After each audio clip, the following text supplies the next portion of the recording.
Hola, buenas noches y muchas gracias por acompañarnos una vez más en Tus Derechos con Lupa. Hoy queremos hablar de los hijos en los casos de ruptura y de la importancia que tiene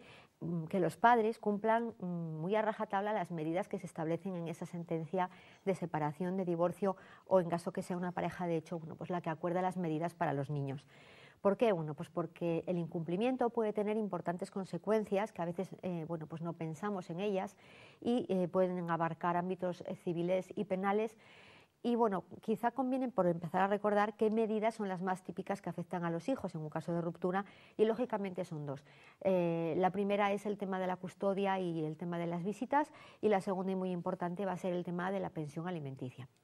Entonces, bueno, cualquiera de las dos son muy importantes, Susana, y acarrean importantes consecuencias cuando se incumplen. Empezamos a hablar quizá un poquito, bueno, pues por las visitas. Podemos comentar qué consecuencias tiene que un padre, una madre no cumplan ese régimen de visitas, no respeten la custodia que la sentencia establece. Pues Elena, lo primero que suele pasar, lo más importante además, es que los niños sufren y esa es la primera consecuencia, pero esa no es jurídica. Entonces vamos a centrarnos en las dos jurídicas que sí son un poquito las que vamos a comentar más claramente esta noche. En primer lugar, si se produce ese incumplimiento de visita, si no está justificado y además ese reiterado en el tiempo se repite, pues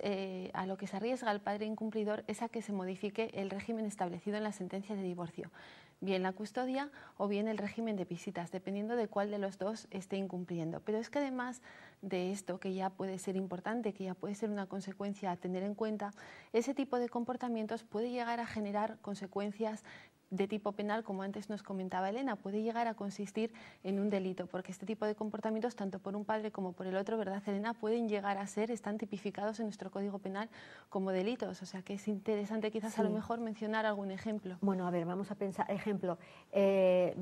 por ejemplo, el progenitor, vamos a suponer una madre que tiene la custodia de los hijos y les incita, los malmete contra el otro, les incita a incumplir ese régimen de visitas para que no quieran ir con su padre y para que se nieguen reiteradamente, ¿no? Pero lo mismo puede suceder a la inversa, cuando es el otro progenitor que los tiene a lo mejor un fin de semana, los tiene unas vacaciones, que en lugar de devolverlos, incumple gravemente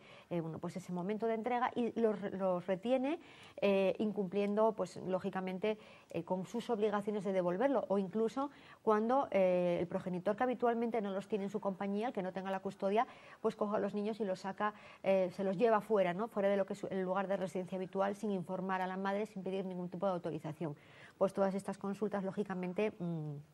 ya estamos hablando de que tienen consecuencias penales y, lógicamente, bueno, pues lo que tú decías, es que además no es bueno para los niños malmeterles contra el otro progenitor. Y tampoco es bueno, obviamente, dejarles sin su asistencia económica el impago de alimentos. También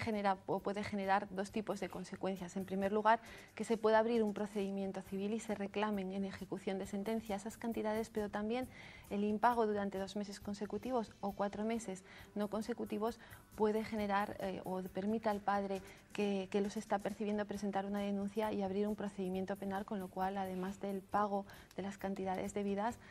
estaríamos ante la posibilidad de imposición de una pena. Sí, y por la misma razón, y sobre todo en este caso, o sea, dejar a un niño sin su manutención, pues la que perjudicas al niño, y siempre tenemos que intentar buscar el interés de los niños en todo momento. Consejo final, por tanto, Elena, que decimos las dos, atender sobre todo al interés del menor, que es fundamental.